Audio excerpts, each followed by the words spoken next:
নমস্কার, কেমন আছেন সবাই? দেশীয় স্বাদের রান্নাঘরে আপনাদের সকলকে আরও একবার স্বাগত জানাচ্ছি। দেখুন তো এই জিনিসটা চেনেন কি না? এটা কিন্তু আমড়া।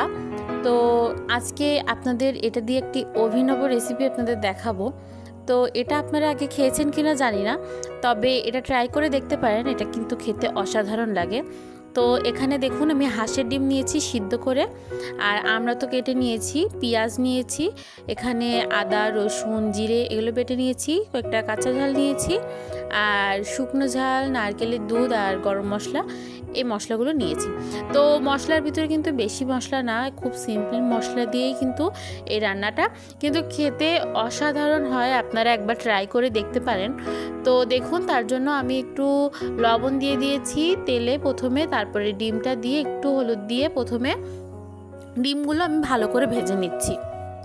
একটু লাইট ব্রাউন করে ভেজে নেব আমি, বেশি ভাজবো না।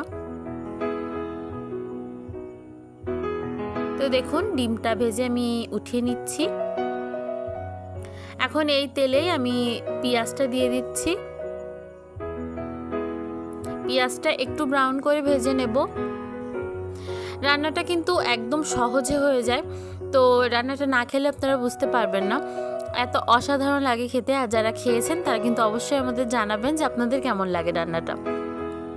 তো দেখুন পেঁয়াজ দিয়ে আমি সেখানে সব মশলাগুলো দিয়ে দিলাম, দিয়ে দিচ্ছি নারকেলের দুধ।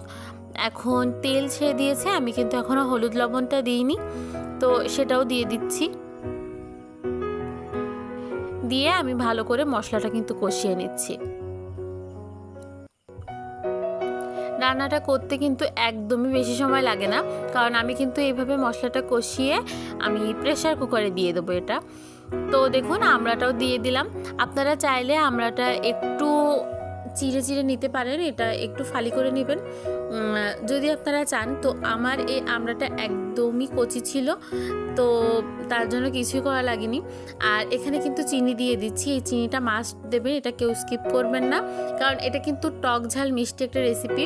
তো মুখে যাদের স্বাদ কমে গেছে একদমই, তো তারা এই রেসিপিটা ট্রাই করে দেখতে পারেন। বিশ্বাস করুন রেসিপিটা কিন্তু অসাধারণ লাগে খেতে। তো তারপরে এগুলো সব প্রেসার কুকারে আমি দিয়ে দিচ্ছি, আর উপর দিয়ে ডিমগুলোও দিয়ে দিচ্ছি। এখানে কিন্তু আমি আজকে হাঁসের ডিম নিয়েছি। তো দেখুন কাঁচা লঙ্কা দিয়ে দিচ্ছি 4টা, আর নারকেলের দুধগুলো আমি সব দিয়ে দিচ্ছি, আর অল্প একটু জল দিয়ে দিচ্ছি, কারণ এখানে আমড়াটাও সিদ্ধ হবে। তো গরম মশলা যেটা বেটে রেখেছিলাম সেটা দিয়ে প্রেসার কুকারটা দিয়ে সিটি দিয়ে নিচ্ছি। তো দেখুন অলরেডি কিন্তু তৈরি হয়ে গিয়েছে। এখন এটা সার্ভ করে আপনাদের দেখাচ্ছি। এই হলো আমার আমড়া ডিমের রেসিপি। এটা কিন্তু অসাধারণ লাগে খেতে। এটা কিন্তু শুধুমাত্র গরম ভাতের সাথেই ভালো লাগবে, তাছাড়া অন্য কিছুর সাথে না। আপনারা ট্রাই করে অবশ্যই জানাবেন কেমন লেগেছে। যদি ভালো লাগে আমাদের রান্নাটা, তাহলে অবশ্যই আমাদের পাশে থাকবেন এবং ভিডিওটিকে একটি লাইক করে দিবেন। সবাই ভালো থাকবেন, সুস্থ থাকবেন। আজকে এই পর্যন্তই।